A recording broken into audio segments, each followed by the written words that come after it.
Welcome to bird media. నేను మీ పవన్ కృష్ణమూర్తి. ఒకసారి video చూడండి.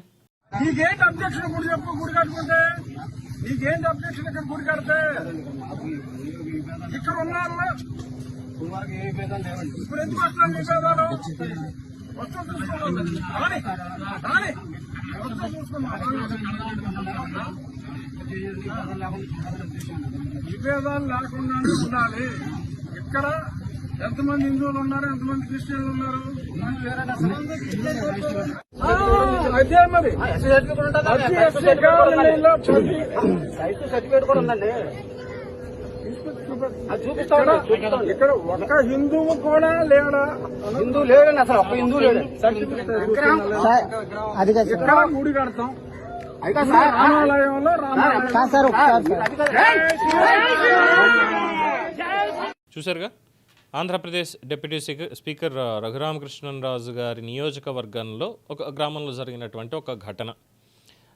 అక్కడ రామాలయం నిర్మించడానికి కొంతమంది పెద్దలు నిర్ణయించుకున్నారు ఉన్నటువంటి వాళ్ళకి సంబంధించి. అయితే వెంటనే క్రైస్తవులు కొంతమంది వచ్చి ఇక్కడ ఆలయం కట్టడానికి వీలు లేదు, ఎందుకంటే ఇక్కడ ఈ ఎస్సీ కాలనీలోనో ఈ కాలనీలో అసలు హిందువు అనేటువంటి వాడే లేడు, హిందువు అనేటువంటి వాడే లేడు. మరి ఉన్నదందరూ ఎస్సీలు కదా, హిందువు అనేటువంటి వాడు ఎలా ఉండడు? అంటే అక్కడ ఉన్నటువంటి అందరూ కన్వర్టెడ్ క్రిస్టియన్సా ఆర్ వేరే మతాన్ని ఏమైనా పాటిస్తున్నారా? ఎస్సీలైనా హిందువులే కదా, ముందు వర్గీకరణ అయిందంతే, అంతకు మించి ఏమీ లేదు. ఎస్సీలు అంటే హిందువులే. మరి అలాంటప్పుడు అక్కడ రామాలయం కడతాం ఇది అంటే అభ్యంతరం ఎందుకు వచ్చింది వాళ్ళకి?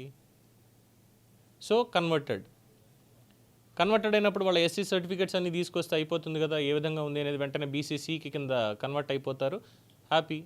అప్పుడు నిజంగా ఎస్ ఇదంతా మాది క్రైస్తవులు ఉండే ఏరియా అండి, ఇక్కడ ఆలయం కట్టడం అంటే మేము ఒప్పుకోమంటే అర్థం ఉంది కనీసం.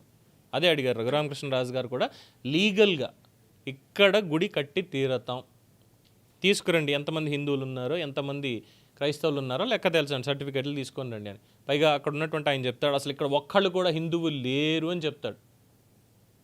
ఇప్పుడు బయటపడతాయి, ఇప్పుడు ఈ విషయంలో బయటపడతాయి సర్టిఫికేషన్.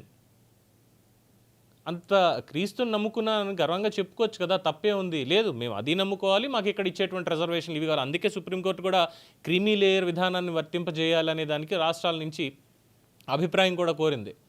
ఇప్పుడు ఆ చర్చలోకి వెళ్ళిన తర్వాత ఆటోమేటిక్గా ఇవి కూడా అందులోకి వెళ్తాయి.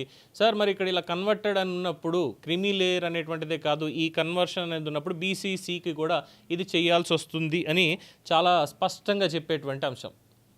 చూద్దాం, రఘురామకృష్ణరాజు గారి మీద ఇంకా కొంతమంది పాస్టర్లు కావచ్చు, మిగతా వాళ్ళు కావచ్చు, చాలా పెద్ద పెద్ద మాటలు మాట్లాడుతున్నారు.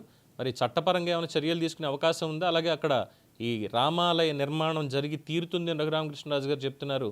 అడ్డుపడేటువంటి వాళ్ళు ఎవరున్నారు అనేది కూడా లెట్స్ వెయిట్ అండ్ సీ. దీని మీద మీ అభిప్రాయం తెలియచేయండి. చూస్తూనే ఉండండి ది బర్డ్ మీడియా.